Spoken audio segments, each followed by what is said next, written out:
Hello, this is Instructor Rick Powers for Western Technical College, Basic Statistics. Lesson 26, Confidence Intervals, Proportion, Sample Size. One of the most interesting aspects of statistics is the possibility of controlling the results of random events. Wait a minute, you might say, that doesn't make sense. You can't control something like the roll of dice in a game. In one sense, that is correct. I can't make the dice give me a specific result. However, what I can do is work with the mathematics of probability in order to understand the accuracy of specific types of measurements. As stated earlier, when we measure the mean of a sample, it makes sense that the result from the sample is close to the mean of the population under certain conditions. It's especially true that the sample size has a large effect on the accuracy of the sample.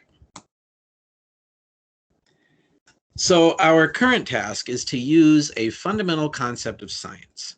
If I know a connection of natural processes, then maybe I can control one thing by changing another. We do this all the time. If I push on the gas pedal, the car goes faster. If I pull my foot off the gas, the car slows down.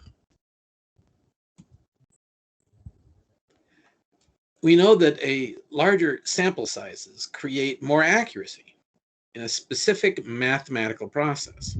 So if I want more accuracy, then I should be able to determine the sample size that will give me a specific result. Recall these equations.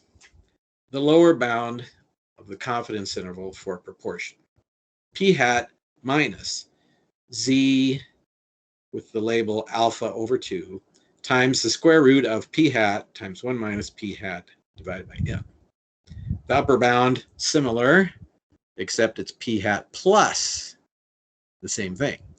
Note, it must be the case that n times p hat times 1 minus p hat is greater than or equal to 10, and n, the sample size, is less than 5% of the population to construct this interval. The form of the equations has the point estimate p hat plus or minus the same thing. That amount which is added and subtracted is called the margin of error, or E. The width of the interval from the bottom to the top is 2e. Let's take a look in more detail at that equation. E is equal to z with the label alpha over 2 multiplied by the square root of p hat times 1 minus p hat over n. If you solve for n, then it looks like this. N is equal to, in parentheses, z with the label alpha over 2 divided by e, parenthesis squared, multiplied by p hat times 1 minus p hat. When I see something like this, I am happy to recommend using technology to find the answer. Check your textbook for instructions. However, there are some things to learn from the equation. Note that increasing the confidence would make smaller tails, which requires a larger z-score. That would make n larger. Note that a smaller margin of error will also make n larger. If you use the formula, note that e must be put in as a decimal. What about p hat? If we don't have a previous result of finding a sample proportion, then we might feel stuck. However, if we choose p hat of 0.50, then that choice will make the sample size as large as possible. So that is a safe method of getting an answer that will always work. Many textbooks make a big deal about rounding the sample size up to the next whole number for all results. For example, if the result is 288.2, they require the answer to be 289. It's okay for them to do that, but in a practical sense, it's crazy.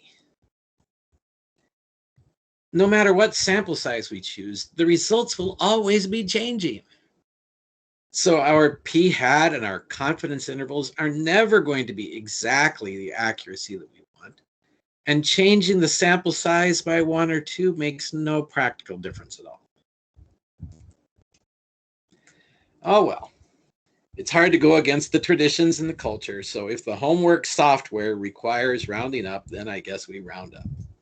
But the main point, we are able to control the accuracy of a measurement by determining the sample size.